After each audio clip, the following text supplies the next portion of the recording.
예.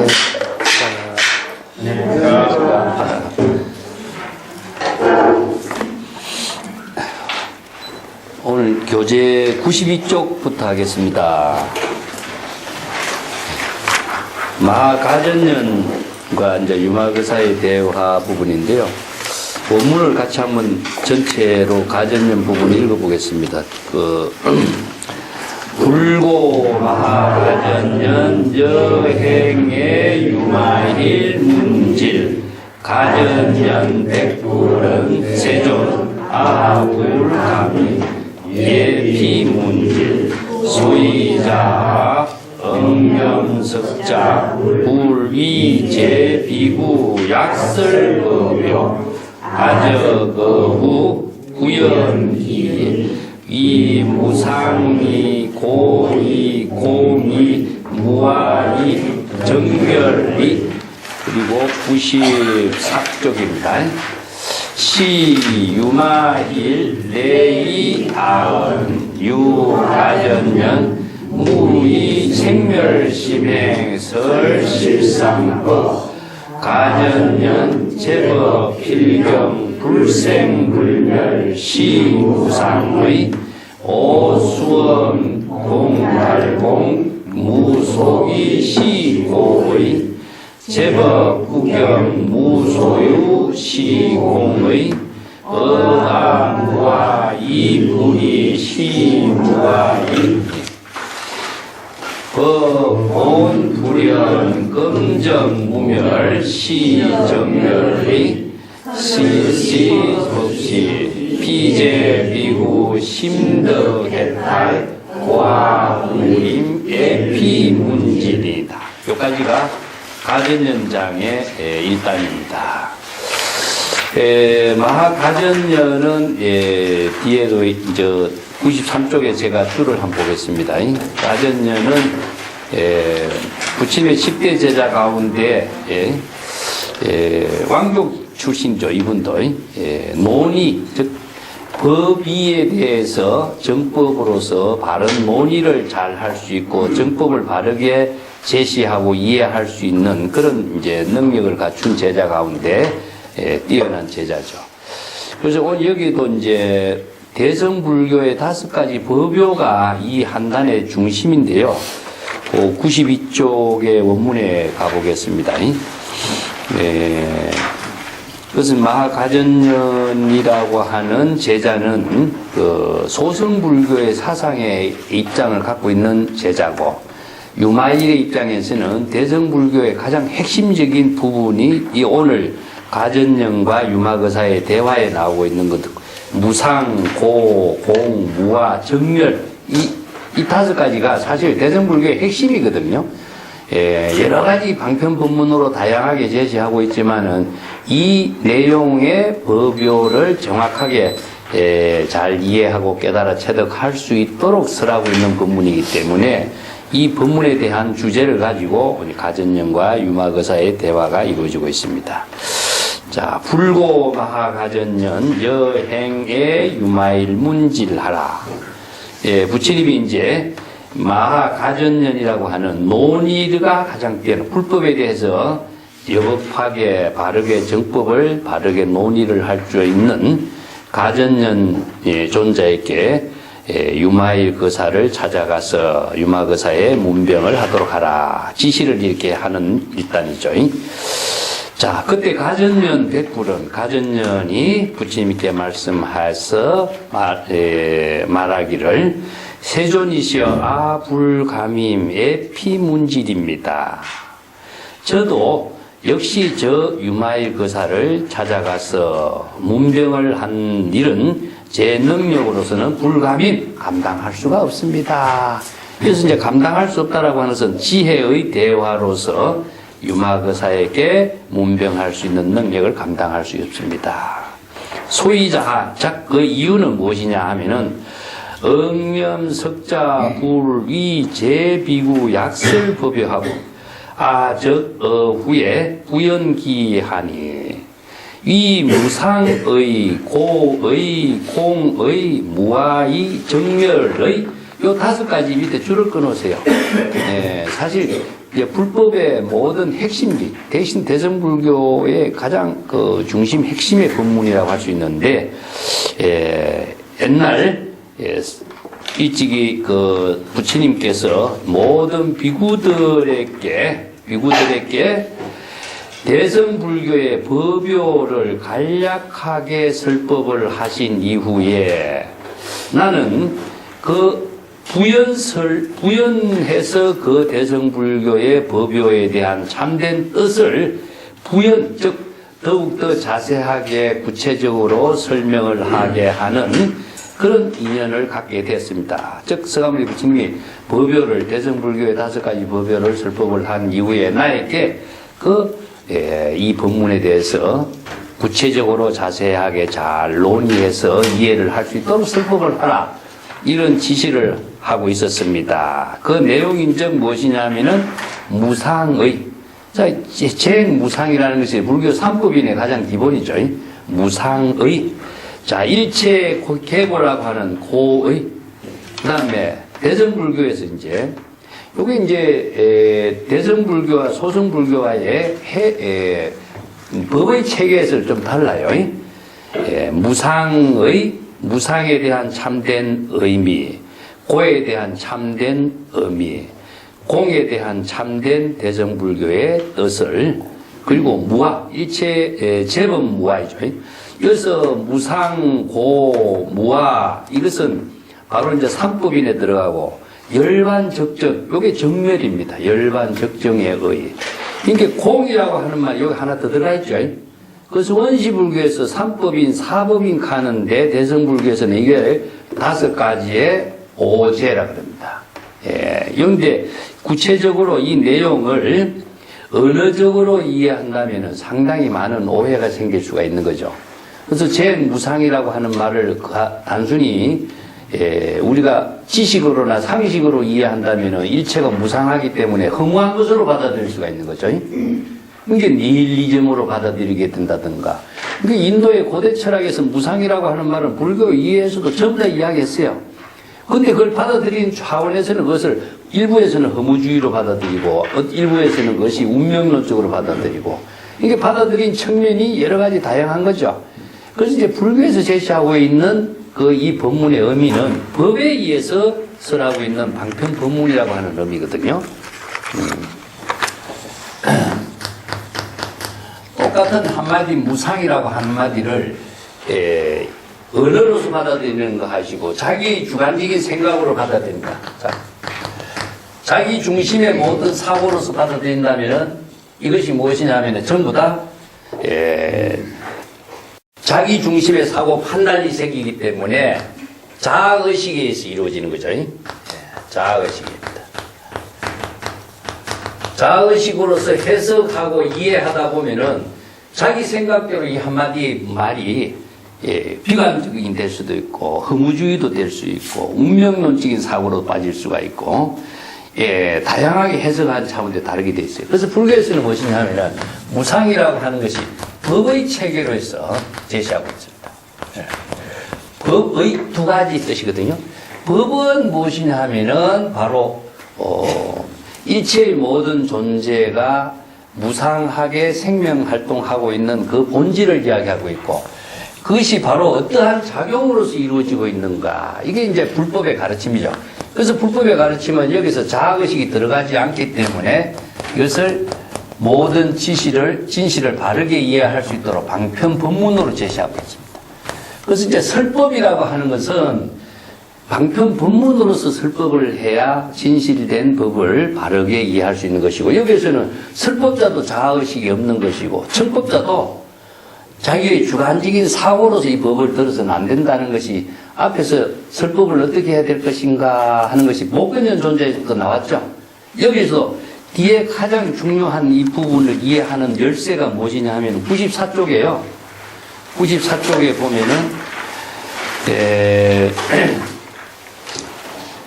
맨 위에 있죠. 유마일 레이 아은하니 유가전년이여 무의 생멸심행으로 설실상법 하지 마라. 이 말이 나옵니다. 이 밑에 줄을 끊었어요. 이 구절이 설법의 가장 핵심적인 그 내용이 들어가 있습니다. 자, 불법에서 방편법문을 어떻게 설해야 될 것인가, 설법자는 어떻게 설해야 되고 청법자는 어떻게 청법을 해야 될 것인가 하는 것이 목건전 존자에도 나왔습니다.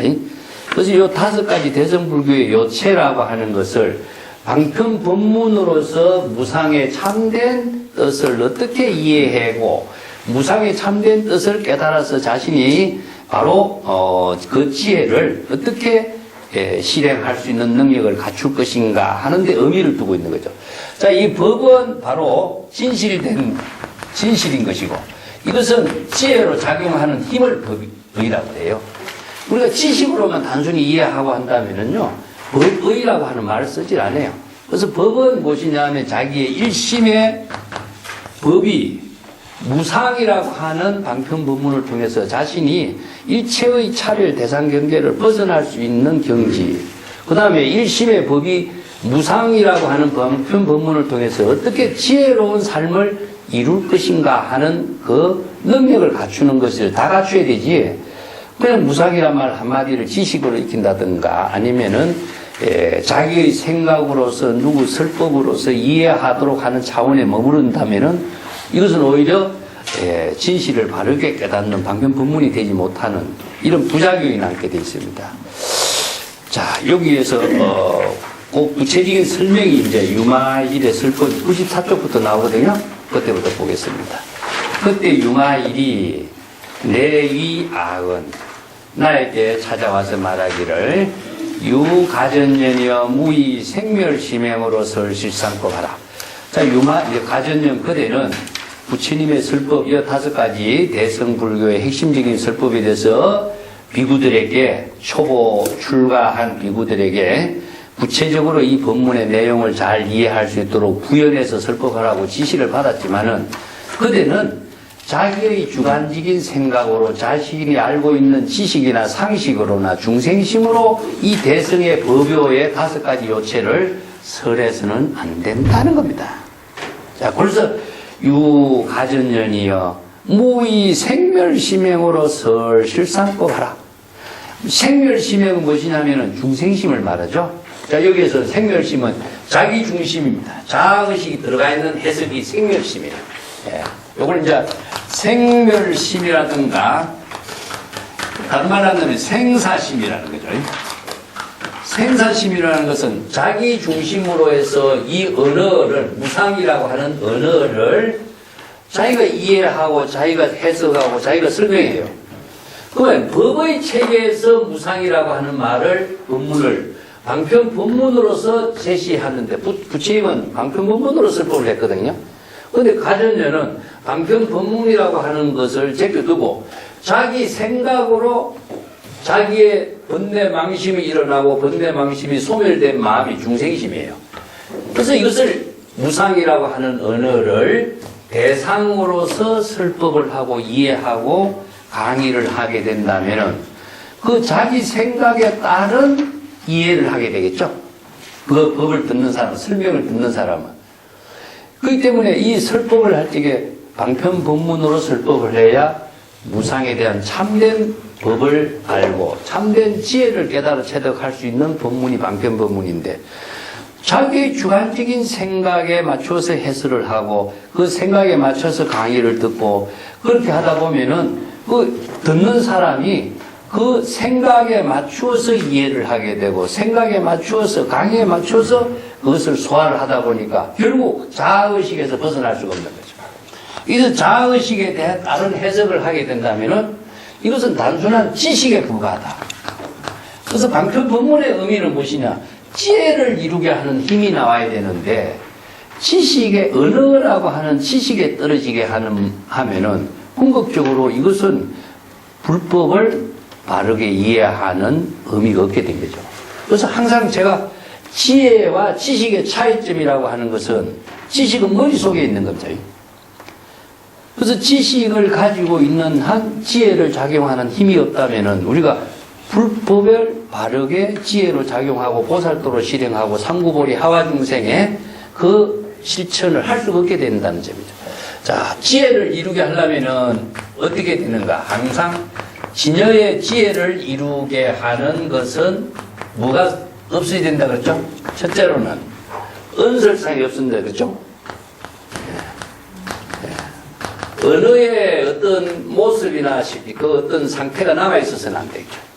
그러니까 무상이라고 하는 언어가 여기에 남아있으면은 자신은 무상이라고 하는 언어를 지식으로 갖고 있는 한 자신은 진여의 지혜는 이루어지지 않는 겁니다. 두 번째는 무엇입니까? 명자상이죠. 모든 부처님의 설법이라든가 언어나 문자나 하는 글자가 의식에 남아있어도 자신은 글자에 속박되어 있는 중생이지 진여의 지혜는 이루어지지 않아요. 세 번째는 심련상입니다. 자신이 언어나 문자를 의식의 대상 경계로 두고 있는 한 자신은 중생심에서 벗어나지 못해요. 그래서 자기 중심의 사고, 자의식에 따른 이해와 지식으로 남아있는 한 은설상, 명자상, 심련상에 끄달리게 돼 있어요. 그렇게 하면 궁극적으로 자신의 무상이라고 하는 한마디의 방편법문을 지혜로 이루게 하는 힘을 상실하게 돼요. 그래서 항상 이 세 가지 제가 자주 제시하고 있지만은 은설상, 명자상, 심련상으로서 한마디 언어를 정확하게 이해하고 사유를 할 줄 알아야 된다는 거죠. 방편 법문을 전부 다 이렇게 사유하지 않고서는 내가 언어에 속박됐는가 아니면 아미타 부처라든가 서가 부처라든가 부처라고 하는 이름에 속박됐는가 어느 문자에 대한 내 생각, 의식의 대상 경계에 내가 속박되어 있는가 이것을 사유를 해야 돼요. 그렇지 않고서는 내가 중생심행으로 이 법문을 이해하고 있는가 지식으로 공부하고 있는가. 자, 지식으로 공부하는 것이 우리가 세 가지 모든 고전들이었고 많은 저술들이었어요. 제가 저술하고 경전과 어록의 방편법문하고 차이점이 무엇인가 이거 차이입니다. 예. 그래서 아무리 똑같은 언어 문자로 설법을 해도 이것을 자신이 지혜로 이루도록 해야 보살도가 되고 불보살이 되는데 지식으로 갖고 있는 한 세간의 고전을 읽는 것이나 경전을 읽는 것이나 하나의 차이가 없는 거죠. 그래서 이제 항상 참선 수행의 기본은 이거입니다. 이 세 가지를 다 여의일 수 있는 사유를 하면서 참선을 해야 돼요. 자, 여기서 첫 번째 중생심, 중생의 생멸심행으로서 실상법을 설하지 마라. 자기 중심의 생각으로 자신의 망심으로 자기가 이해한 지식으로 실상법을 설하지 마라. 실상법이 무엇이냐면은 바로 제법의 방편법문의 진실이죠. 그래서 실상법을 다른 말로 한다면 불법, 진여법, 방편법문법, 제법 실상이를 말하는데 실상이란 진실된 모든 법문의 진실된 모습 이걸 바로 이제 실상법이라고 하는데 법이라는 글자가 많이 들어가기 어렵죠. 법이라는 것은 항상 생명활동이라고 생각하면 됩니다. 생명, 지혜의 생명이 이루어지는 것. 지혜의 생명활동이 이루어지는 것이라고 보면 돼요. 이걸 이제 정법이라고 하거나 아니면은 영법이라고 하거나 이렇게 표현을 하고 있어요. 정법은 무엇이냐? 청정하게 지혜로 작용하는 법은 바로 신구의 삼업이 청정하기 때문에 정법은 바로 정법이 되죠. 여법하게 지혜로 작용하는 것이 되고 영법은 무엇이냐? 번뇌 망념으로 오염되게 작용하게 되니까 이것은 사법이 되는 겁니다. 사법은 중생심으로서 이루어진 모든 사고는 사법이 돼요. 그래서 무상이라고 하는 한마디를 진여의 지혜로 실상 여법하게 작용하도록 하면 정법이 돼요. 그런데 이 법을 자기 생각으로 이해하고 자기 생각으로 사유를 하게 된다면 사법이 돼요. 그래서 이제 중생의 생멸심으로 보면은 무상이라고 하는 한마디라도 정법으로 사유를 하게 돼요. 정법의 지혜가 작용되질 않아요. 중생심으로 작용하기 때문에 이 법인 아무리 많은 법을 알고 법문을 듣고 할지라도 자기가 이해하고 자기가 생각하는데 빠져버리기 때문에 망념 중생심으로 업을 짓고 있는 생멸심으로 떨어진 것이지, 진여의 지혜로 불법으로 보살도의 상구고리 하와중생의 보살도로서는 이루어지지 않는다는 거죠. 그래서 실상법은 제법 실상이란 말입니다. 법화경의 중심이 뭐냐? 일체의 제법의 실상, 진실된 모습인데, 일체 제법이라고 하는 말은 복수나 똑같습니다. 이 제법 무엇이냐 하면은 모든 마음의 지혜가 진실되게 작용하고 있는 것. 진실이라는 것은 뭐냐면 바로 여법하고 여실하게 진여의 지혜로 이루어지고 있는 법. 우리가 일심의 법을 실상법이라고 그래요.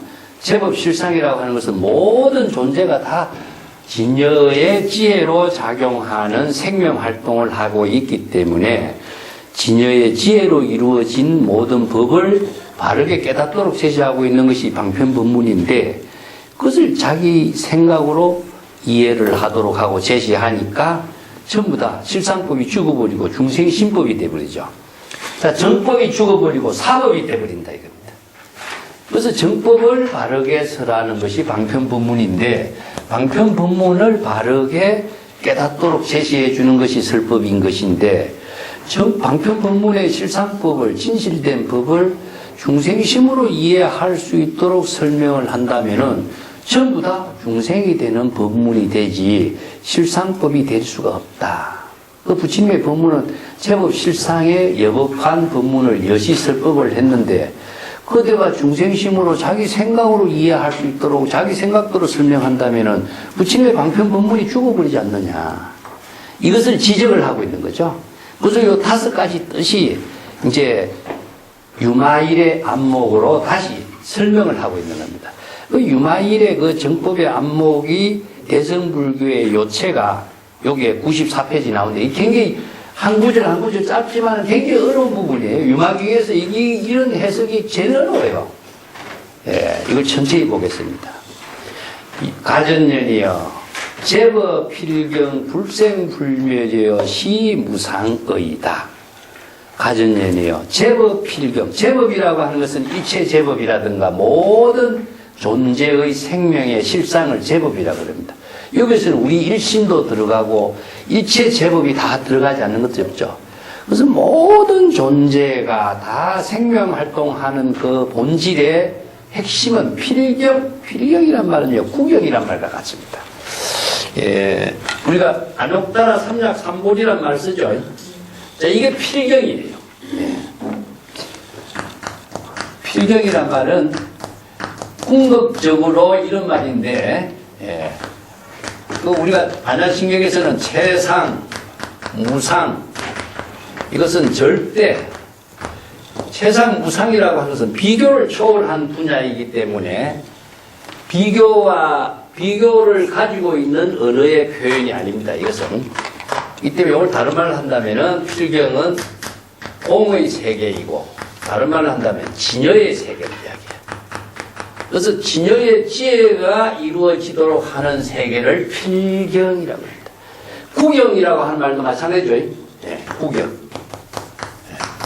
그래서 이제 구경각이라는 그런 말을 쓰는데, 이신론에서는 구경각이라는 것은 진여의 지혜를 이루는 것을 구경각이라고 그래요.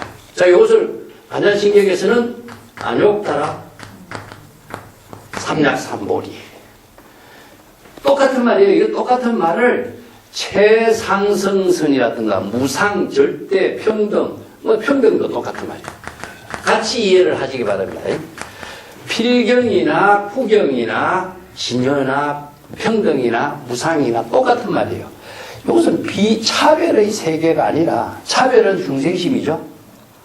그래서 차별의 세계를 초월한 진여의 생명 그 자체를 필경이라고 해요. 그래서 일체의 모든 법의 지혜로운 생명의 작용은 필경, 궁극적으로 절대의 경지에서 진여의 지혜로 이루어지는 경지에서 바로 불생불멸인 것이요. 불생불멸은 진여법신을 말하죠. 진여법신입니다. 진여의 지혜로 이루어지는 법시는, 자, 요걸 바로 열반의 경지라고 그러죠. 열반은 상락아정이라고 나오죠. 그죠? 그래서 상락아정이라든가 진여 법시는 필경, 구경, 진여의 지혜로 이루어지는 것이기 때문에 바로 요걸 불생불멸입니다. 열반의 경지는 불생불멸입니다. 즉 생멸은 중생심이기 때문에 생멸은 생멸심이고 중생심이었습니다. 그래서 생사윤회가 있었지만은 바로 열반의 경지는 불생불멸이죠. 그래서 불생불멸의 경지니까 열반 사들에서는 뭡니까? 바로 항상 상락아정이 나오죠. 그래서 상이라고 하는 말은 바로 열반의 경지인데 필경 불생불멸의 경지를 이루게 하는 것, 이것이 바로 무상의 법을 설하는 참된 의미인 것이다. 그래서 무상의 법문을 설하는 것은 허무주의에 떨어진다든가 일체는 다 무상하기 때문에 무상의 경지를 이렇게 설명하기 위해서 무상의 법을 설하는 아니다 이겁니다. 무상의 법을 설하는 참된 뜻은 무엇이냐? 바로 무상의 경지를 떠나서 이 필경, 구경, 절대 깨달음의 경지를 이루도록 무상의 법을 설하는 의미인 것이다. 근데 요 글자대로 이해해보면요. 자, 제법이 필경이고 불생불멸의 경지, 이것이 무상이다. 이렇게 해석하면요. 이 내용을 모르게 됩니다. 그래서 이 한 부분이 유마경에서 오역이 많아요. 자, 무상의 법을 설하는 참된 뜻은 무엇이냐? 바로 허무주의에 떨어지지 않고 제법이 무상한 경지를 초월해서 절대의 깨달음을 이루게 하는, 그 무상은 중생심이지만 중생심을 떠나서 열반의 경지를 깨닫게 하도록 설하는 법문이 무상의 법을 설하는 방편법문을 설한 참된 뜻이다. 이 실상법을 깨닫도록 설하는 것이 무상의 법문인데, 무상의 법을 재행이 무상이다, 이체는 다 무상한 것이다, 생멸에 의한 것이다, 이렇게만 부연적으로 설명하고 지식으로 설명한다면은 그 무상의 참된 뜻을 깨닫지 못하고 무상이란 말에 의거해서 허무주의에 떨어진다든가 무상을 지식으로 이해한다든가 그 차원에서 벗어나지 못할 거 아니냐. 그래서 무상이란 법을 가지고 절대 열반의 경지의 깨달음을 이룰 수 있게 하는 법의 의미인 것이다. 그래서 우리가 반야신경에 뭐 있습니까? 바로 제법 공상, 불생불멸, 불구부정 나오죠. 일체가 공의 경지는 무엇이냐? 생멸을 떠났기 때문에 불생불멸인 것이고, 부정불강, 시고 공 가운데는 무색성양 미촉법, 안입이 설심이가 다 없는 거죠. 그래서 색성양 미촉법, 안입이 설심이가 없는 것은 중생심의 자의식에 의한 의식적인 분별적인 모든 사고가 다 비워진 경지다. 그렇기 때문에 공이라고 하는 것은 필경 무엇이냐? 구체적으로 이건 진여입니다. 진여. 우리들의 참된 진여의 참된 실상을 이걸 실상이라고 그러죠. 진여의 지혜로 이루어지는 참된 실상의 법문은 일체의 중생심이 다 비워져 있다. 중생심이 번뇌망념이 다 소멸된 세계에서 이루어져 있다. 그렇기 때문에 열반의 모든 진실의 세계는 바로 필경 불생불멸의 경지, 열반 적정의 경지를 깨닫도록 제시하고 있는 법문이 무상이라고 하는 법문을 설한 의미인 것이다. 요 말이에요. 그래서 요 구절이 잘못 오해를 하면은 불생불멸이 어째 이것이 바로 무상이냐 이렇게 이해를 해버려요. 이게 붓다가 대승불교에서 무상이라고 하는 제무상 삼법이라서 가장 핵심적인 부분인데, 무상을 설한 법의 참된 의미는 무상은 중생심으로서 존재하고 있는 세계가 인연법이잖아요. 그래서 중생의 인연법으로 설하고 있는 그 세계를 초월하도록 하는 것이 뭐냐? 바로 진여의 실상법을 깨닫도록 설하는 거거든요. 이런 부분이 잘못 이해한다면은, 실상법을 잘못 이해한다면 바로 무상이라는 한마디를 생멸로 이해해버린다. 전에 내가 이거 생멸에 대해서 이야기했습니다만, 생멸이라고 하는 것은 세간에서 내가 운명이라는 이야기했죠. 예? 운명이라고 하는 것은 모든 목숨이 이렇게 전환되고 운행되는 것이거든요. 이거 왜 운행되느냐 하면은 생사로 운행 끊임없이 변화되고 있는 거죠. 그래서 생명이 작용하고 있는 것이기 때문에 인연법이라든가 생멸법이라든가 이런 말을 쓰는데, 자, 생멸법을 초월하게 하는 법을 불교에서는 제시하고 있어요. 그래서 중생의 모든 생멸법을 초월할 수 있게 하는 힘이 무엇일까요? 그래서 불법을 공부하는 사람이 죄행이 무상이다. 무상이라고 하는 것을 지식을 알고 있다고 무상에서 벗어나는 것도 아니고, 무상이라고 하는 법을 아무리 잘 이해한다고 해서도 무상에서 벗어나서 무상을 지혜로 쓸 수 있는 힘은 없어요.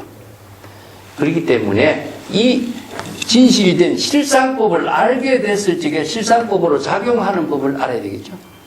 그래서 무상은 무엇이냐? 전부 다 모든 것이 생로병사로 거쳐서 허무주의로 빠져버리고, 무상하기 때문에 운명론에 떨어질 수도 있고, 무상하기 때문에 뭐 미래에 대한 뭐 예측을 뭐 할 것이냐, 이렇게 도덕 파괴론자적인 사고가 나오게 되고, 그 인과율을 무시해버리는 사고가 나오게 되겠죠. 그래서 무상이라고 하는 것은 자신의 모든 생명의 변화이지만은, 무상한 가운데 무상을 초월할 수 있는 지혜는 무엇이냐? 바로 우리의 근원적인 생명의 작용이다. 그래서 불교에서는 무상은 시간과 공간 속에 이루어지고 있어요. 그렇잖아요. 시절, 인연과 시간의 공간 속에서 이루어지는데, 무상을 초월한 우리들의 생명, 진여의 실상의 생명이라고 하는 것은 시간과 공간을 초월해요. 또 뭘 초월하냐? 인연을 초월해요. 인연을. 그래서 인연법과 생멸법을 초월하게 하는 힘이 무엇이냐 하면은 근본, 실상을 깨닫는 진여의 근본으로 되돌아가는 법문이죠. 그래서 무상에서 벗어날 수 있는 지혜의 법문을 실상법이라고 하는데, 그걸 어떻게 이루어야 될 것인가? 자, 우리가 이런 법문을 통해서 지식으로서 이 법문을 아무리 소화하는데도 소용없어요. 자, 세간의 시절 인연에 따르고 시간과 공간에 따르는 우리들의 모든 삶을 변화시킬 수 있는 힘은 무엇일까요? 불법에서. 네? 내가 자각이란 말을 썼죠, 우리가. 자각이라고 하는 것은 무엇이냐? 자, 이것을 변화시킬 수 있는 힘은 망념을 자각하는 것인가 동시에, 망념을 자각하는 것이 뭐였습니까? 초발심이라고 그랬죠. 다음에 서원과 원력입니다. 그래서 서원과 원력은 지금의 모든 인연법과 생멸법으로 흐르는 자기 자신의 중생심을 바꾸는 힘이 나와요. 그래서 불교에서 모든 원력은 자신을 새롭게 변화시키게 하는 힘이 나오고 창조적인 힘이 나오게 하는 것이죠. 그래서 망념을 자각하는 데에서 망념 생멸심에 유전하는 자신을 깨달음으로 전환하게 하는 힘으로 바로 인연법을 초월하게 하는 힘이 나오죠. 그래서 세간의 운세 이런 말을 쓸 적에 운에 흐르는 변화 속에서 기운에 맡긴다고 한다면 운세에 흐르게 되겠죠. 전환시키는 것은 뭐냐? 바로 인연법을 초월하게 하는 힘. 그게 바로 자각이라는 힘이죠. 예. 그래서 인연법을 초월하게 하는 힘을 실상법이라고 하는데, 자, 이걸 본래 망념을 자각하는 것을 초발심이라고 이야기했어요. 예. 초발심은 중생심에서 진여 본심으로 되돌아가는 것이고, 자, 여기에서 자각하게 하는 힘을 이루게 하는 것은 뭐냐? 서원입니다. 서원. 예. 서원인데 이걸 원력이라고 그러죠. 원력과 서원이라고 하는 것은 각자의 진여 본심의 생명으로 되돌아가는 거죠. 생명으로 되돌아가니까 무상의 세계에서 절대 열반의 경지, 무상을 시간과 인연 속에서 흐르는 모든 생멸의 작용을 차단함과 동시에 진여 본심의 지혜로운 생명으로 자신을 변화시키는 거죠. 전환시키는 거죠. 그래서 도노 견성, 견성 성불이란 말이 그래서 나와요. 자, 중생의 모든 삶이 시간과 공간과 인연 속에서 벗어나지 못한다면 중생의 삶에서 벗어나게 하는 힘은 무엇이냐? 바로 서원과 원력과 발심이에요. 그리고 자각이다. 이것이 바로 시간의 흐름과 인연의 흐름과 운세에 따르는 자신의 모든 삶을 변화시키고 바꿔주게 하는 힘이죠. 예. 우리가 일상생활 속에서도 그렇잖아요. 야, 지금 내가 어려운 일에 빠져 있다 하면 어려운 일을 갖고서 어려운 일에 갖고 항상 고민하고 그 문제에 허탈한 생각을 가지고 거기서 용기를 잃어버리고 거기에서 저버리면 어떻게 되겠어요? 거기에서 빠져서 자기가 헤어나지 못하겠죠. 자, 여기서 망념을 자각함과 동시에 자신이 본래로 되돌아가고 근본으로 되돌아가서 새로운 지혜로운 삶을 만들 때 일체의 모든 것에서 근원에서부터 새로운 출발이 나오고 새로운 지혜가 나오고 새로운 힘이 나오게 되는 거예요. 이걸 변화시키게 하는 힘을 갖게 하는 것이 방편법문인 것이지, 이 언어나 지식이나 현실의 여러 가지 갈등 속에서 속박에서 분리해서 빠져나오지 못하는 한 거기에서 영원히 헤어날 수가 없는 거죠. 그래서 아무리 좋은 법문이라도 그 법문 속에 언어나 지식이나 상식 속에 빠져 있으면 그것은 못 벗어나는 겁니다. 그래서 벗어날 수 있는 것은 무엇이냐? 본래로 되돌아가는 거예요. 근본으로 되돌아갔을 적에는 근본에서는 모든 것이 새로운 출발을 하게 하는 힘이 나오거든요. 그래서 무상이라고 하는 법문을 우리가 모르는 사람 누가 있어요? 알지만 무상을 지혜로 전환시킬 수 있는 힘이 무엇이냐? 이걸 바로 실상법이라고 해요. 진여의 지혜로 작용하는 법을 깨닫도록 제시한 것이 무상의 법문의 의미지, 무상을 지식으로 이해하도록 서는 아니다 이거야. 그래서 가전연이요, 붓다가 쓸 법한 무상의 뜻을 그대가 이해하고 있는 지식이나 논리나 그것으로서 설명을 부연한다면은 실상법을 쓰라는 것이 아니고 지식을 쓰라는, 지식을 전달하는 설법밖에 더 되느냐. 그렇게 설법하지 마라. 이 한마디가 굉장히 중요한 말이에요. 그래서 내가 항상 진여의 지혜로 이루는 사유를 하지 않는 한 언어의 속박에서 영원히 굴레에서 벗어나지 못한다. 그래서 이 5가지가 우리가 참선 사유의 핵심이에요. 사실은 방편법문을 자신이 진여의 지혜로 이루게 하는 힘을 어떻게 실행할 것인가, 유마가 지금 대신해서 이 법을 설해주고 있는 겁니다. 상당히 어려운 법문이기 때문에 구체적으로 이걸 하나하나 살펴보자. 그 밑에 오수엄의 통달공하니 무속이 시고이요. 자, 고라고 하는 말은 일체가 바로 중생이 생멸심으로 생사윤회하기 때문에 일체의 계고란 말이 나오죠. 삼법인에서. 그죠? 그래서 일체가 모든 것이 괴롭다 하는 중생의 모든 삶을 다 고로 표현했는데, 고라고 하는 괴로운 그 사실은 굳이 이런 말을 하지 않아도 중생이 생사윤회 생멸심으로 고뇌를 하고 있을 적에 고통을 느끼지 않는 사람 아무도 없어요. 불안, 근심, 걱정, 초조, 두려움이 다 고예요. 그것을 설하기 위해서 설법을 하는 거 아니에요. 이 고를 벗어나는 지혜를 제시하기 위해서 설법하는 것이지. 굳이 붓다의 설법을 하지 않더라도 고라고 하는 것을 인식하고 있는 사람, 느끼는 사람은 다 알아요. 그것을 고를 지식으로 설법을 하고 부연해서 설명하고 하는 것이 바로 설법이 아니다. 자, 여기에서 자, 색수상 행식 5원이죠. 색수상 행식 5원인데 우리가 색은 무엇입니까? 육체입니다. 수상 행식은 정신작용이죠. 우리가 육체와 정신작용을 통해서 일체의 모든 대상을 보고 듣고 느끼고 받아들임으로 해서 자의식으로 받아들이고 느끼고 좋은 것은 먹고 싫은 것은 싫어하고 이런 차별 분별심을 갖게 되니까 자기 나름대로 인식하고 있는 생각을 좋고 나쁜 차별심에 떨어지고 고해 생기고, 싫어하는 것을 만나게 되니까 고통이 생기고, 좋아하는 것을 구하지 못하니까 고통이 생기고 이렇잖아요. 이런 문제점이 궁극적으로 무엇이냐? 자기의 몸과 마음에서 생기는 생로병사 우비곤의 근본이다. 그런 것을 바로 고가 왜 생기는가 바르게 통달해서 깨닫도록 일체가 공한 것을 설하는 법문이 대성불교의 핵심이죠. 그래서 오온이 개공도 일체고액 살이자. 우리 그 반야신경에 했죠. 색수상 행식이라고 하는 것은 실체가 없는데 중생은 자의식을 갖고 있다 보니까 자기가 육체로 느끼고 받아들이고 하는 실체가 있다고 생각하거든요. 그래서 생긴 것이 무엇이냐? 생사심, 생멸심으로 따른 부작용에 의해서 고통이 있는 것인데, 오온이 모두 공한 사실을 깨달아 체득함으로 해서 자의식이라든가 육체라든가 감정에 대한 의식을 비우게 된다면은 번뇌망념이 무속이 일어나는 법이 없는 것이니, 번뇌망념이 일어나지 않았을 때 무엇인가 생사심, 생멸심의 고통이 일어나지 않게 되겠죠. 자, 이렇게 해서 일체의 계공을 깨달아 통달함으로 해서 번뇌망념이 일어나지 않는 경지를 깨달아 체득하도록 설하는 법문이 무엇이냐? 고의 설한 법문의 의미이다. 왜 고의 법문을 설하겠어요?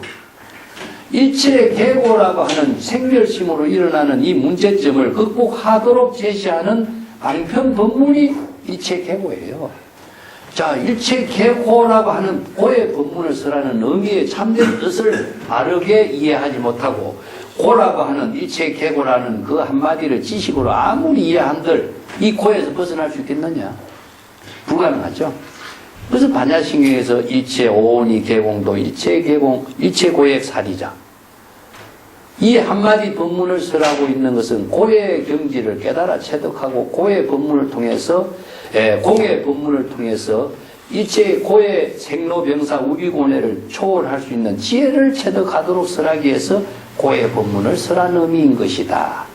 근데 이 실상법을 깨닫도록 제시하지 못하고 고라고 하는 한마디의 법문을 삼법인의 하나로서 지식으로서 이해할 수 있도록 제시한다면은, 예? 그 법문을, 그대의 법문을 들은 사람이 그 지식의 속박에서 영원히 벗어나지 못한다면은 붓다의 설법의 참된 의미가 뭐가 되겠느냐 하는 것이 되겠죠. 그래서 한마디, 공이라는 한마디가 대성불교의 가장 핵심이거든요. 예. 공에 대해서 얼마나 많은 오해를 합니까, 사실은. 예? 공이라고 하니까 너를 다 허무주의로 받아들이고, 일체가 공한 것인데 뭐 그렇게 말은 이렇게 하죠. 그것을 공의 본문이 무엇이냐? 무기에 떨어집니다. 예, 잘못 이해한다면은 얼마나 이게 잘못 오해가 생길 수 있냐 하면은 공병이라고 하는 말이 생겨. 공을 잘못 이해한 생긴 것이 공병이에요. 공병의 큰 가지 무엇이냐 하면요, 무기라고 하는 겁니다. 무기, 멍청해버린 겁니다. 무기.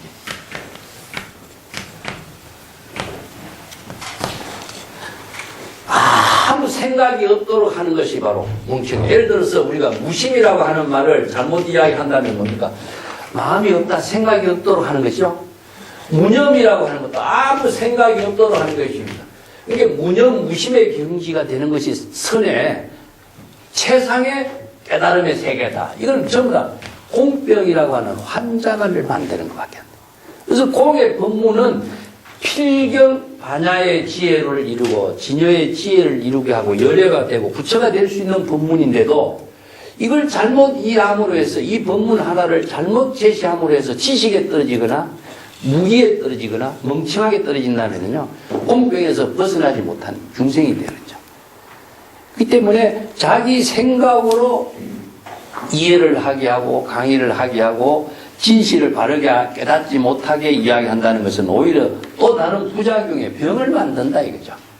그래서 여기에 생긴 병이요, 공병에 생긴 병이 선에서는 전부 다 뭐냐? 고목성이 나와요. 예? 고목성이 나왔죠. 무기선, 무기라고 하는 말은요, 멍청한 겁니다. 멍청한 거. 아무도 지혜 작용이 없는 거예요. 의식의 작용이 아무것도 없는 상태니까 이것은 멍청이, 바보 멍청이가 되도록 하는 선이죠. 그러니까 지혜를 이루도록, 반야의 지혜를 이루도록 공을 설했는데 멍청하게 돼버리네, 이런 문제가. 그래서 많은 사람들이 앉아서 참선하고 있는 것이 아무 생각이 무념, 무상의 경지가 바로 참선의 극지라고 생각하는 것이 노파선, 내가 전에 이야기했죠? 노파선입니다. 예, 그 암자를 태운 이야기가 그런 이야기가 나오죠. 그래서 바른 법문을 바르게 알고 여법하게 여실하게 수행해야 실상법을 이루는데, 이것을 잘못 이해하고 이 법문을 잘못 설한 사람들의 법문을 듣고 참선 수행하면은 자, 그런 수행자가 나오게 되는 거죠. 자, 여기서 가전연의 이야기가 이 많은 사람들이 실상법을 바로 깨닫도록 설법을 해줘야 되는데 그대처럼 한다면은 실상법이 죽어버린다. 저 여기 한마디 참선 수행은 무념 무상의 경지를 이루게 하는 것이다 라고 하는 법을 바르게 실상법을 깨닫도록 제시해 줘야 되는데 무념무상이란 말만 갖고 자기 생각으로 참선 수행을 이렇게 해야 된다. 그걸 들은 사람은 어떻게 되겠어요? 멍청하게 아무 생각이 없는 것이 진짜 참선 수행이라고 생각하고 지금도 그런 수행자가 얼마나 많아요. 이 가변연의 이야기가 벌써 융화거사가 벌써 옛날에 다 지적을 해놓은 거예요. 근데 융화경을 제대로 읽은 사람이 그런 수행자가 나와서는 안 되는데 융화경을 아무리 많이 읽어도 그런 수행자가 많이 나오는 이유가 뭘 같냐. 이게 참 우리가 경전 공부나 어록 공부가 염업하게 하지 못해서 생기는 부작용들이죠.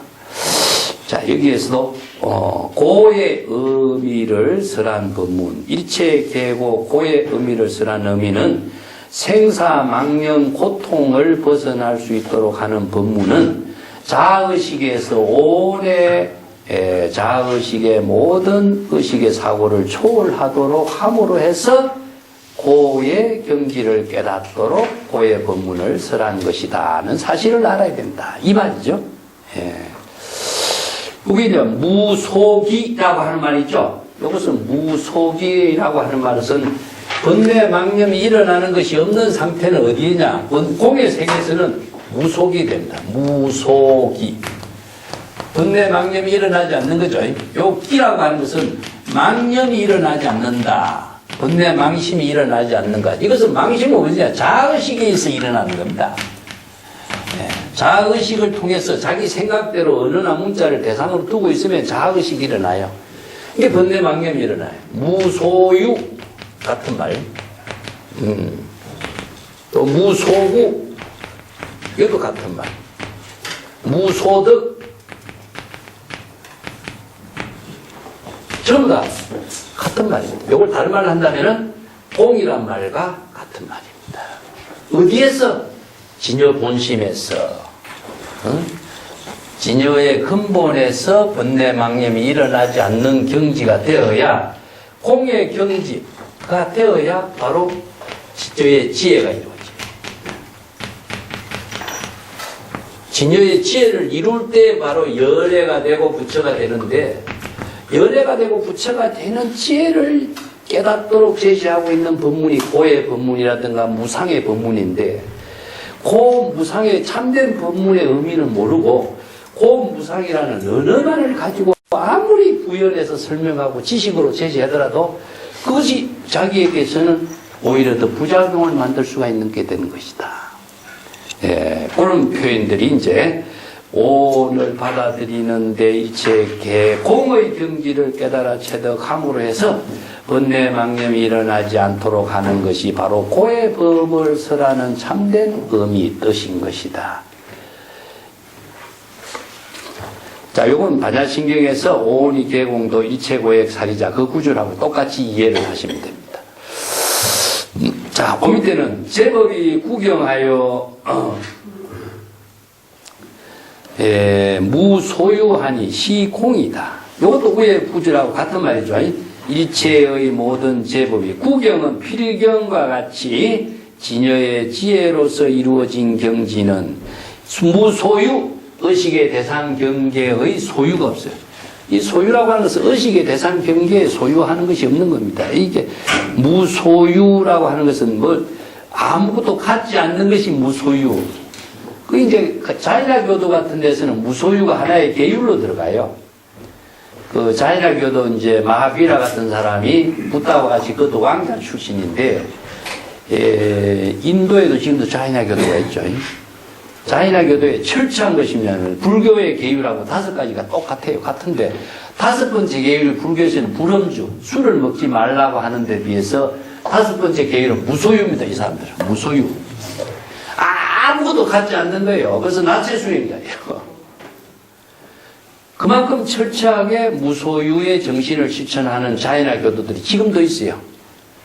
그 간디가 아힘사, 불살생, 무저항주의 지금 그것이 자이나 교도의 정신에 의거해서 간디가 그 아힘사 운동을 한 거나 마찬가지입니다. 그래서 이제 자이나 교도 2가지의 이제 옷을 입고 다녀. 하나는 하얀 옷 하나만 걸치고 다니는 사람이 있고, 완전 나체 수행자가 있고 두 가지인데 지금도 나체 수행자가 있습니다.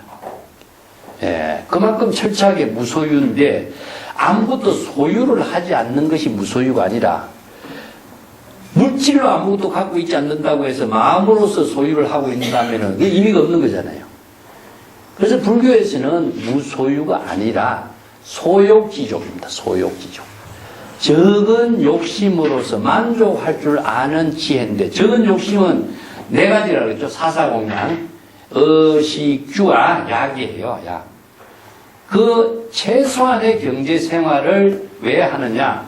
바로 불도를 이루게 하고 원력을 실행하게 하는 힘이 있어야 되기 때문에 그 모든 중생과 함께 할 수 있는 인연을 만들려고 한다면은 이 네 가지를 갖추지 않고서는 보살행을 할 수가 없죠. 그래서 사사공양의 소욕으로서 실행하는 법을 제시한 것이지, 무소유라고 하는 말. 이게 불교에서 이야기하는 무소유는 바로 공이라는 말의 다른 표현입니다. 공. 일체 개공의 경지를 이룰 때에 바로 진여의 지혜를 이룰 수 있는 능력을 갖게 되는 것. 그래서 공과 불공, 진공, 묘유의 의미로 제시한 거죠. 여기서 필경 무소유는 진공 묘유입니다. 진공 묘유의 경지를 깨닫도록 진공 묘유의 지혜를 이루도록 설하는 것이 바로 공의 법문인 것이다. 이 공은 일체 개공이죠. 일체 개공이고 진공 묘유. 그 공의 법문을 다르게 금강경에서는 아공, 법공을 했죠. 예. 자, 무소득, 무소유, 뭐 일체의 모든 것이 바로 공의 법문을 설하는 의미는 필경, 구경, 진여의 지혜로서 일체 개공의 경지를 이루도록 하는 것이요. 요것을 일체 개공이란 말을 다른 말을 한다면은 선에서는 무일물중 무진장이란 말 쓰죠. 요 무소유란 말을 다른 말을 해봅시다. 무일물 중 무진장. 그 유명한 소동파의 개송을 통해서 이 말을 이제 일반화됐는데, 그 벼감록에서는 이걸 이제 무일물 중 무진장 이렇게 표현해요. 무일물 무소유는 바로 공의 경지요. 무진장은 무엇이냐? 불공이 세계인데, 이걸 다른 말로 한다면은 진공 묘유입니다. 진공 묘유의 경지다. 그래서 진여 삼배를 통해서 이루어진 세계를 이야기하는데, 바로 무일물, 무소유, 무소구, 무소득, 뭐 무법 가설. 그래서 무진장이라고 하는 것은 바로 진여의 지혜가 일체 개공의 경지가 되었을 적에 바로 무궁무진한 법계에 두루하는 무진장이라는 것은 무한, 다른 말로 한다면은 공간적으로나 물질적으로 한계가 없는 겁니다. 무변, 이것도 하나의 공간적으로나 물질적으로나 한계가 없는 겁니다. 무량,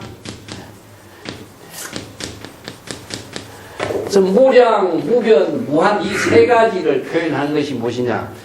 법계와 하나된 경지. 자, 이것은 진여의 지혜로 이루어진 것은 법계와 하나로 이루어진 세계이기 때문에 공간적으로나 한계로나 물질적으로나 지혜 작용으로나 한계가 없어요. 한계를 초월해버려요.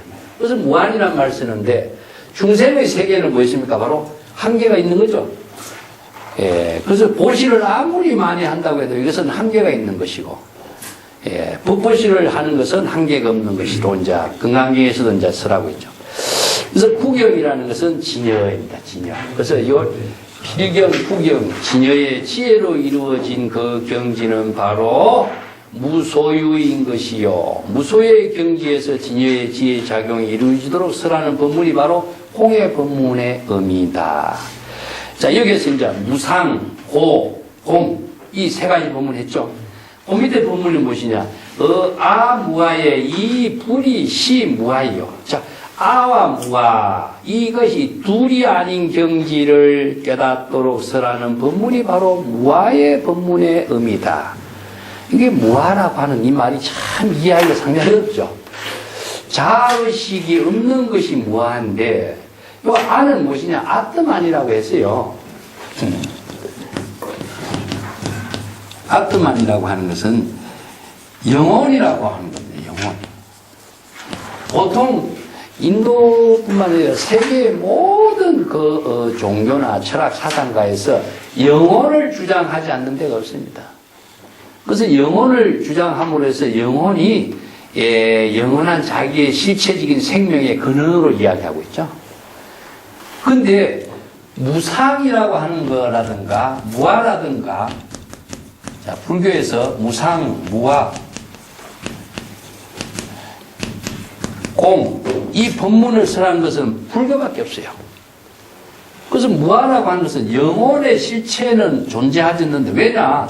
일체의 모든 것은 생주, 이멸, 생로, 병사로 이루어지고 있는 존재일 뿐이지 자아의 실체의 존재라는 건 없다. 그래서 이제 영혼이라고 하는 것 자체는 무엇이냐면 육체와 정신으로 나누는 거죠. 육체와 정신으로 나누는. 그래서 정신의 근본을 영혼이라고 하고, 육체는 공간적인 시간적인 한계로서 작용하는 생명의 실체를 이제 육체라고 표현하는데, 그래서 모든 만물이 어떻습니까? 바로 봄에 피었다가 죽고, 또 인간이나 동물이나 모든 생명체가 언젠가는 무상한 존재이기 때문에 죽지만은 영원히 죽지 않는 존재가 있다고 생각하는 것이 영혼이라는 거죠. 그래서 영혼이 바로 편안함을 얻도록 하고, 영혼이 바로 극락세계나 천당에 가도록 바라는 것이 종교 문화로서 이루어졌는데, 그 불교에서는 이 무가설을 제시함으로 해서 영혼의 실체를 부정하는 거죠. 세계의 모든 종교에서 영혼의 실체를 부정하는 종교는 불교밖에 없어요. 자, 이건 뭐냐? 영혼을 제시하면은 영혼이 모든 존재의 근본이 되기 때문에 거기에 중심으로 해서 의존형의 사고에서 벗어나지 못해. 그리고 목적지향적인 사고에서 벗어나지 못하고, 그래서 현실적인 지혜를 이루게 하는 모든 것을 여기에서 장애하는 요인이 되어버리죠.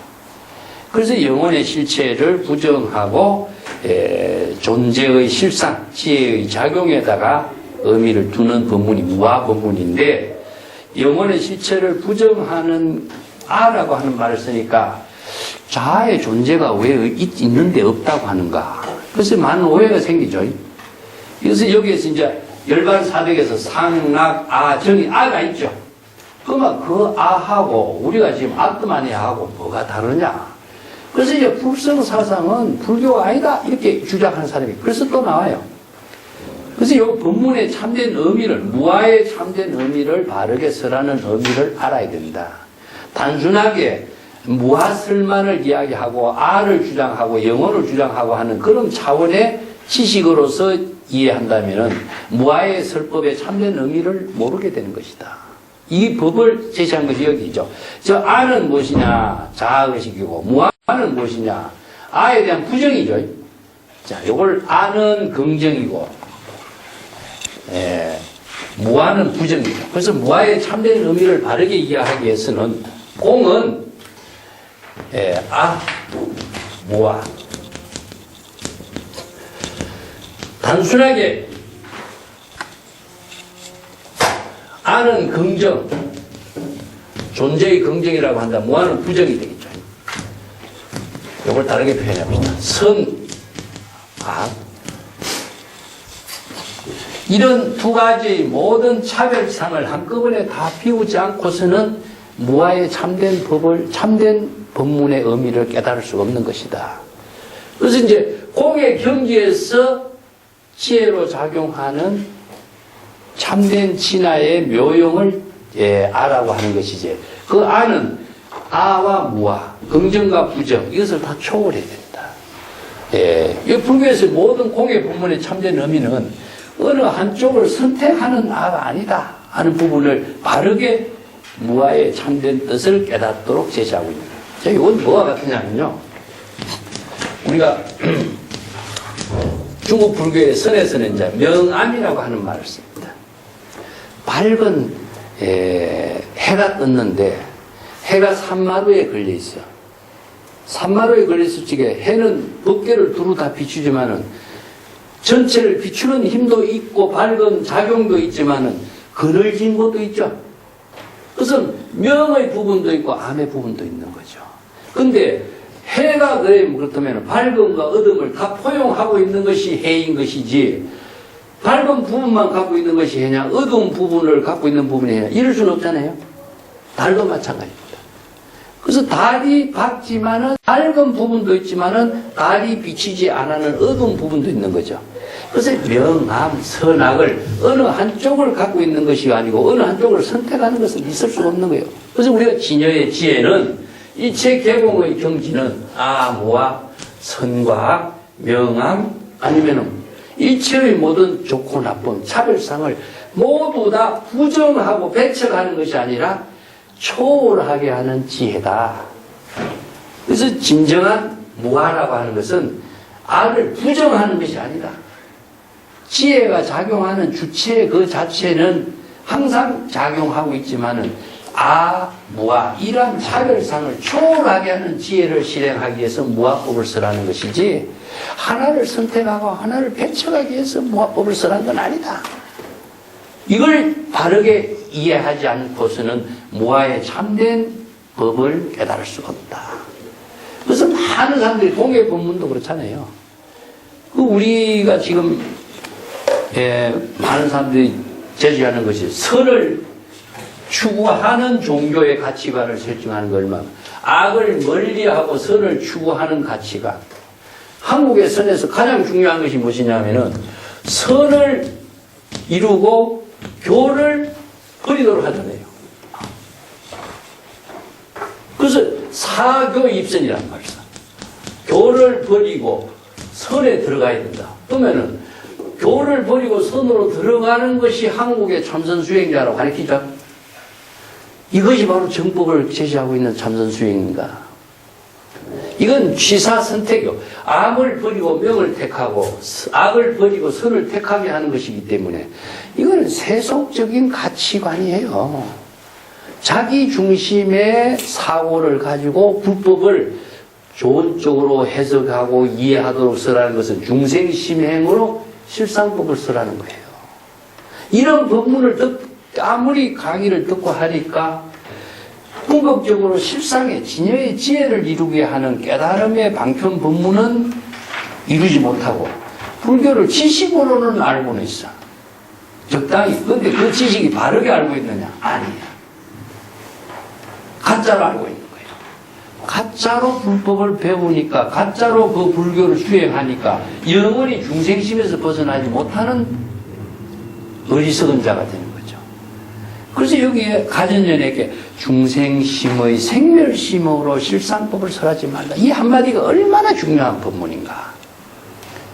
자, 우리가 공무상, 공무와 이 법문을 단순하게 자기의 생각으로 이렇게 이해를 해버리게 하는 문제가, 그 부작용이 얼마나 큰가를 알 수 있죠. 한국에서 아무리 많은 선법문을 하더라도 전부 다 교를 버리고 선으로 들어가라, 이 법문을 하는 사람이 기본이 돼 있죠. 정법을 바르게 수행하고 정법을 바르게 깨달을 수 있는 인연이 되겠습니까? 절대 불가능하죠. 그래서 자기 생각으로 설법을 하는 것을 설법이라고 착각하지 마라. 이 유마경의 이 한단이 벌써 이 법문을 제시했는데, 이 법문의 바른 의미를 우리가 정법으로 공부하지 않으면은 불법 공부한 의미가 사실 없는 거죠. 그냥 지식으로 이런 내용 지식으로 좀 소화하는 정도로 끝나버리는 거죠. 그래서 무아, 긍정과 부정, 선과 악, 교와 선, 이것을 배척하는 것도 아니고 선택하는 것도 아니에요. 왜냐? 배척할 필요도 없고 선택할 필요도 없어. 비우게, 이 의식을 비움과 동시에 이 두 가지의 모든 지혜가 한꺼번에 진여의 지혜로, 실상의 법문으로, 방편 법문으로 다 여법하게 실행할 수 있는 능력이 나오는 거죠. 그래서 하나는 무엇이냐? 세간법이고 하나는 출세간법입니다.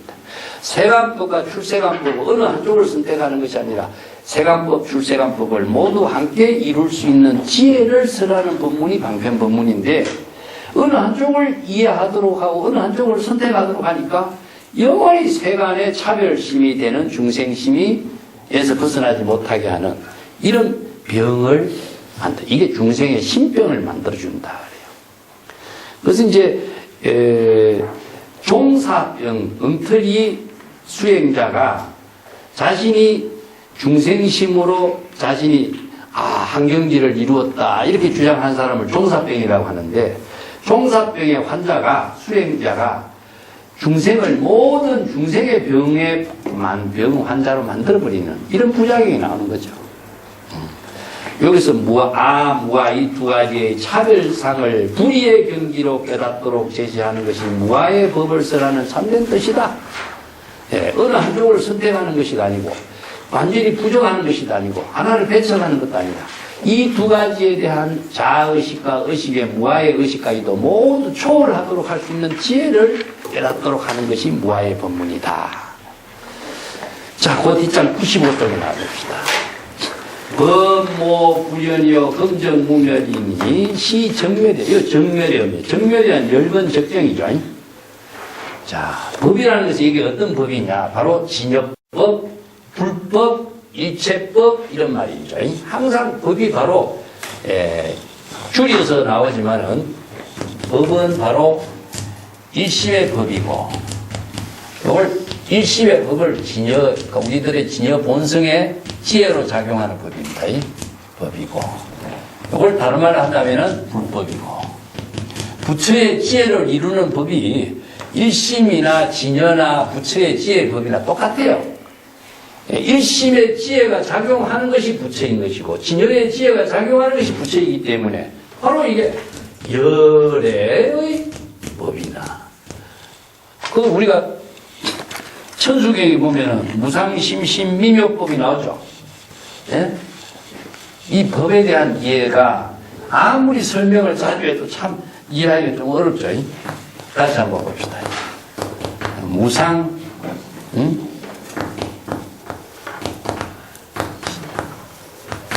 바뀌었나?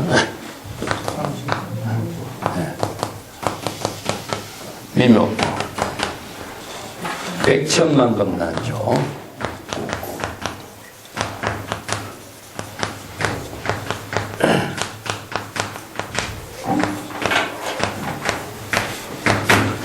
악은 문견득수지.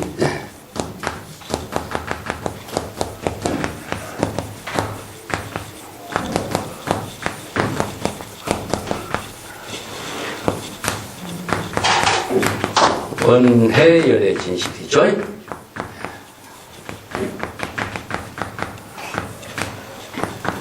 참 우리가 천수경을 깨우는 사람이 이 구절을 모르는 사람이 어디 있습니까? 그렇지만은 이 내용은 그냥 잘 모르고 넘어가죠. 그래서 무상이라고 하는 말은 최상, 아까도 이야기했습니다. 최상, 절대, 후경. 이것은 절대의 경지, 즉 평등의 법입니다. 평등. 여기서 무상미묘법이라고 하는 말이나 이게 무상의 법이나 신법이나 같은 말이죠. 그래서 여기서 불법에서 이야기하고 있는 법은 누가 만든 법이 아니라는 점입니다. 일체의 모든 존재가 진여 본성의 지혜로 여법하게 작용하는 법인데, 그 법이 절대 진여의 지혜로 작용하는 법이 무상. 그래서 최상의 깨달음, 안욕다로 삼약 삼불이라는 것은 무상 이런 말이죠. 무상이라는 것은 위가 없기 때문에 절대예요. 비교의 대상을 초월했다. 그래서 무상, 최상, 구경, 필경 이런 말 쓰죠. 그러면 심심이라고 하는 말은 깊다 하는 뜻인데, 이것은 깊이가 무상 위에도 한계가 없고 깊이도 한계가 없어요. 그래서 무한, 무량, 무변 이런 말이 씁니다. 그래서 이 하나 다른 말 한다면 우리 하나의 원상이에요. 그 하나의 원상이라는 것은 바로 무상심심 미묘법이죠. 그래서 이 법은 바로 미묘라고 하는 것은 불가사의, 중생의 사량 분별을 초월한 경지, 불가사의, 불가사량. 이게 중생심의 모든 생멸심, 미묘법, 생멸심이라든가 분별심이 초월된 경지가 진여의 절대 깨달음의 지혜로 이루어지고 있는 법. 이게 무상심심미묘법이에요. 다른 말로 한다면 불법, 진여법, 일심법, 열애의 지혜가 이루어지는 법. 이게 바로 무상심심미묘법이에요. 그래서 이 법을 우리가 제시하고 설법하는 것이 불교의 방편법문이지, 법이라고 해서 뭐 따로 존재하는 누가 부처님이 설하는 법이 따로 있어서 이런 법은 없어요, 불교에서.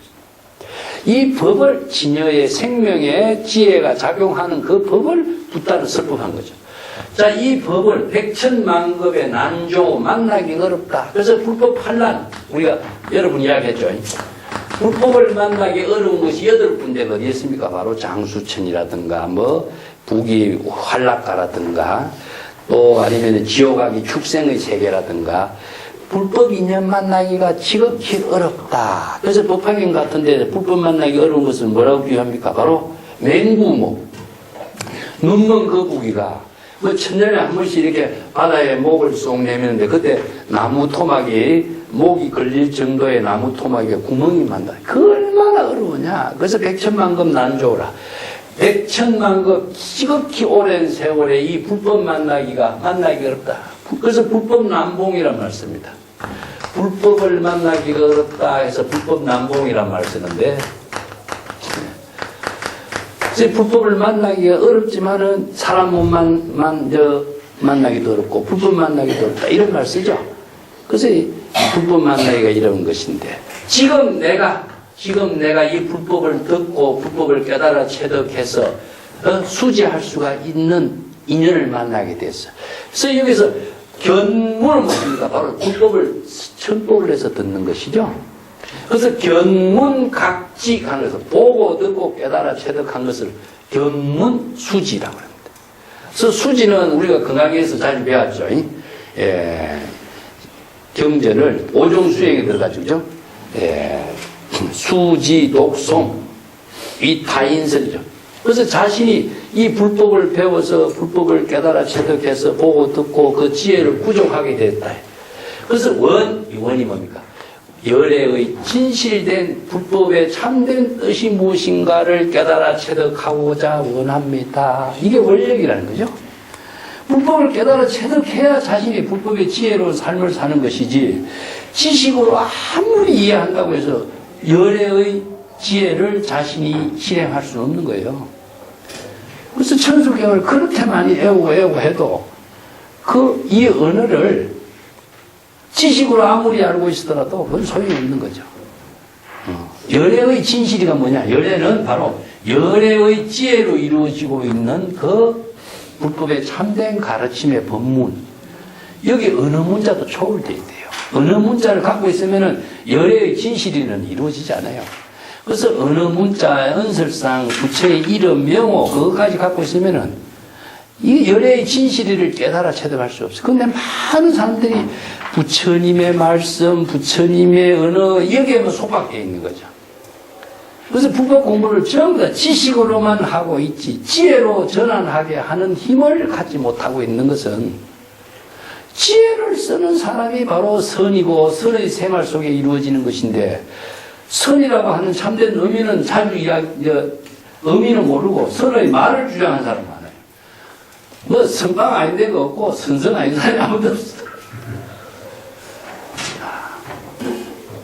바로 정법을 바르게 아는 지혜를 구족하기 어렵다. 자, 여기서 법은 실상법입니다. 앞에서 이야기했던 중생심행으로 실상법을 설하지 마라 그랬죠? 이 실상의 법이라고 하는 것은 제법 실상의 법문, 진여의 지혜로 이루어지는 법. 자, 열애가 되고 부처가 되는 이 불법의 가르침은, 불법의 진실은, 근본은 이런 말입니다. 불연이요 금적 불멸이요. 이 연자가 그러할 연자지만은 요건 불탈 연자와 같습니다. 같이 씁니다. 요걸 옛날에는요 그러할 연자에다가 불화면을 붙여보세요. 불탈 연자와 같아. 그래서 요걸 불생이라고 그래요. 불생이나 불생. 지금 금멸이라고 그랬죠? 요건 불멸입니다.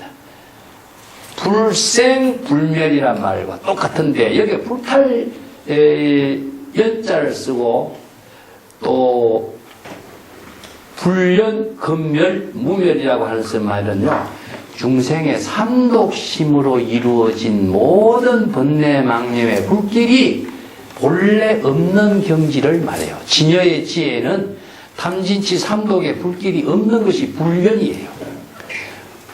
탐진치 삼독의 불길이 일어나지 않았으니까 불길이 소멸할 일도 없죠. 이게 금무멸이에요. 자, 여기서 법화경에서 뭡니까? 바로 탐진치 삼독심이 일어남으로 해서 삼계 화택이란 말 쓰죠? 여기 화택이라고 하는 말이 바로 중생의 생멸심으로 이루어지는데 그 생멸심의 근본의 내용을 여기서는 앞에서 불생불멸이 열반이란 말을 썼는데 여기서 불탈 연자를 쓴 이유는요. 삼독심의 불길입니다. 탐진치 삼독심이 불로스 그래서 이제 이걸 우리가 화택이라고 해요. 법화경에서는 화택. 자, 어디에 화택이냐? 삼계는 화택이요. 삼계는 중생심이죠. 중생심으로서 생멸심으로 이루어지는 세계가 바로 욕계, 색계, 무색계, 삼계입니다. 그래서 생멸심으로 이루어지는 그 경지를 초월하도록 설하는 것이 불법의 방편법문인데 다시 생멸심이 일어나도록 십상법을 설한다면은 영원히 어떻게 생멸심을 벗어나겠느냐. 그래서 생멸심을 벗어나도록 하는 그 법문인데 이 탐진치 삼독은 무엇이냐? 불길과 같아요. 그래서 이제 니르와 바나란 말을 씁니다. 니르는 끄다, 바나는 뭡니까? 불입니다. 제가 전에도 얘기했지만은 버너라고 하는 말 있죠, 영어로. 이 어원이 사실은 여기서 바나에서 나왔다. 그렇기 때문에 불이 꺼진 상태는 무엇이냐? 바로 불련이죠. 그래서 불길이 일어나지 않도록 하는 것이 무엇이냐 하면은 바로 중생의 번뇌 망념이 소멸된 열반의 경지다. 정멸이라고 하는 말은 바로 열반 적정입니다. 그래서 적정이라든가 적이라든가 이런 말을 쓰는데 적이라고 하는 말을 다른 말을 한다면은 공이나 같은 뜻이에요. 공이나 적은 같습니다. 그래서 적정 이런 말을 쓰는데 적정 열반 적정이란 말을 쓰죠. 이건 열반 적정이란 말을 써요. 열반이란 말은 니르바나의 산스크리트 언어고 적정이란 말은 열반의 뜻을 이렇게 한자로 번역한 거예요. 그래서 열반 적정이라고 쓰는데 열반 적정의 경지는 탐진치 삼독의 불길이 꺼진 상태. 그건 무엇이냐? 바로 진여의 근본을 이야기해요. 그래서 진여의 근본은 불생불멸인 것이요. 불생불멸을 깨닫도록 제시하는 설법의 법문이 바로 열반 적정의 뜻의 의미다. 그래서 진여의 실상법을 깨닫도록 열반 적정의 법문을 설하는 것이지 열반 적정의 그 경지를 이루도록 하고 열반 적정의 경지에 열반의 덕을 실행하도록 제시하는 법문이 바로 정멸의 법문의 의미다. 여기 실상법이라든가 불생불멸이라든가 요 법화경에서 이야기하는 그 삼계 화택이라든가 이것은 바로 중생의 번뇌 망념의 삼독심의 불길이 완전히 소멸한 경지인데 망념을 어떻게 소멸할 것이냐 하는 것은 궁극적으로 또 무엇이었습니까? 자, 금강경에서 보면은 운하항주, 운하항복기심이라 나오죠? 어떻게 자신의 번뇌 망념의 중생심을 항복시킬 것인가? 항복이란 말 쓰니까 이거 번뇌 망념을 없애려고 애를 쓰는 거예요. 이게 없애려고 하면은 번뇌 망념은 더 많아지죠. 이게 없애려고 하는 것은 취사 선택에 떨어진 수행이에요. 그러면 취사 선택의 마음을 가지고 참선 수행을 세세생생을 해보세요. 취사 선택의 망심에서 영원히 벗어나지 못해요. 그래서 방편 법문을 알아야 됩니다. 그래서 취사 선택의 망념을 다 한꺼번에 다 비우는 것이 뭐냐? 공의 법문이고, 공의 법문은 구체적으로 진여의 근본으로 되돌아가는 것. 근본으로 되돌아가는 방법은 자각을 통하는 것.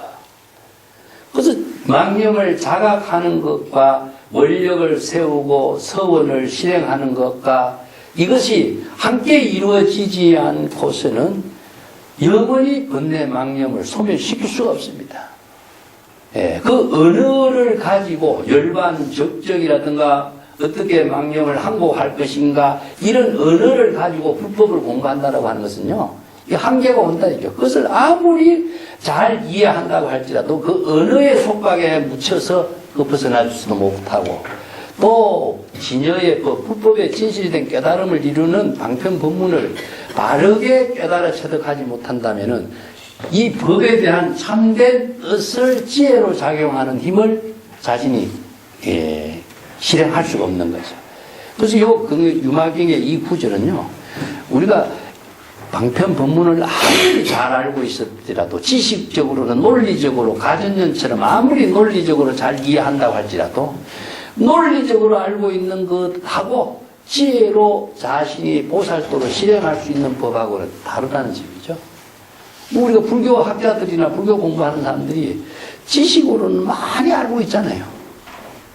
네. 그렇지만 현실적으로는 뭐냐? 지혜로 그 여법하게 실행할 수 있는 능력을 이루지 못하는 것은 그건 지식의 속박에서 벗어난 것이고 바른 지혜로 실상법을 실행할 수 있는 능력을 갖추지 못했다는 문제점이 드러나는 것이죠.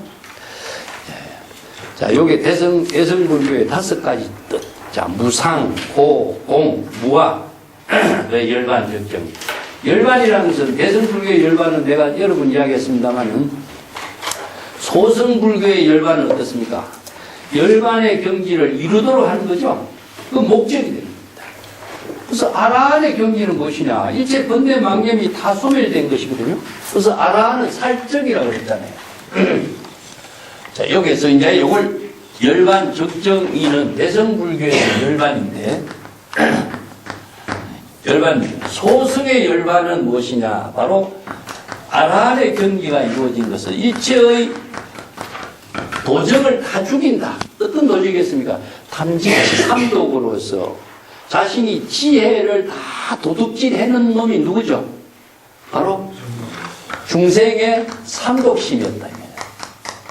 탐진치 삼독심이라든가 번뇌 망념이라든가 자아의식의 중생심이 자신의 지혜를 다 도둑질한 놈이라. 이 도둑질하는 놈을 다 죽이기 위해서는 어떻게 해야 되느냐? 삼독심을 죽이는 방법이 뭐였습니까? 바로 소승에서 아라한이다. 아라한.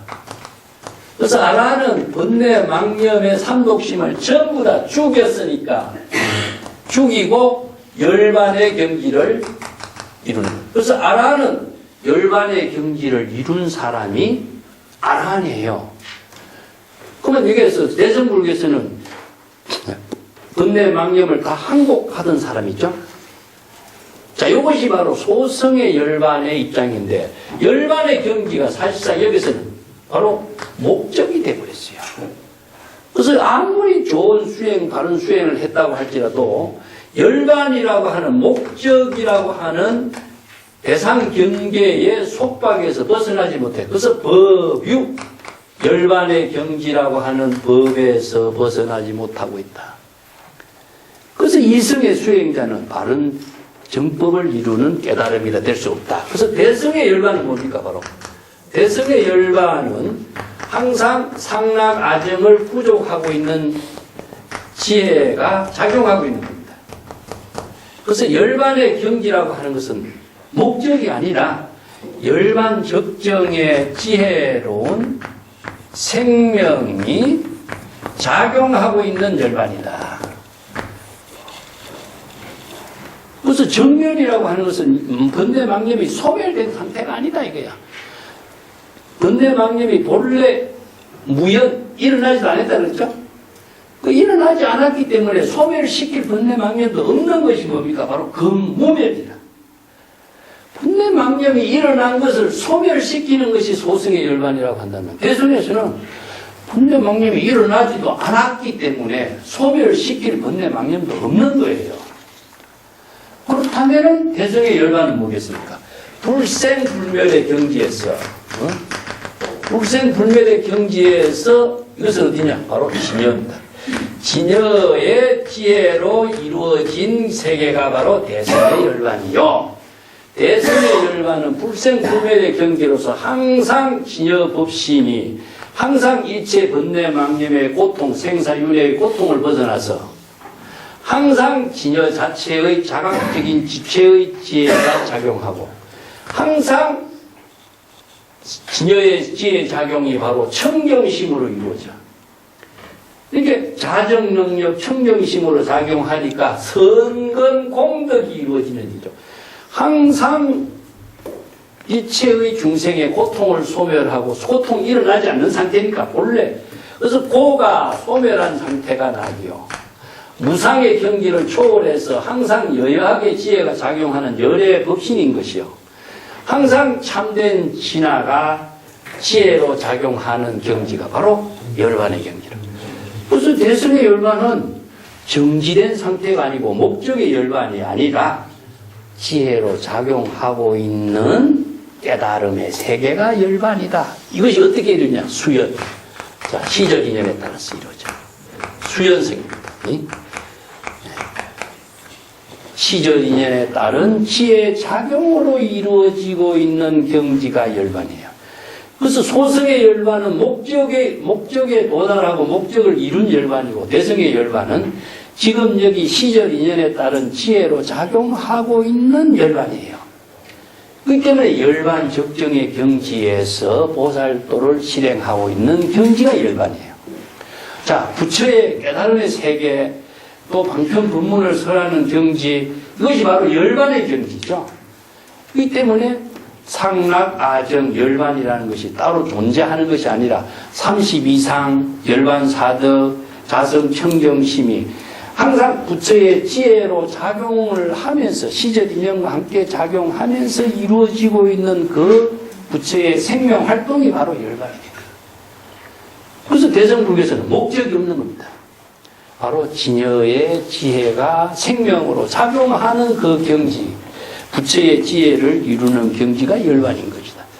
이걸 정확하게 저 열반 적정의 뜻을 잘 알아야 되는 것이지, 열반의 경지를 바르게 지혜로 작용할 수 있는 의미를 모른다면은 우리 대성불교의 방편 법문의 의미가 무엇이 필요하냐.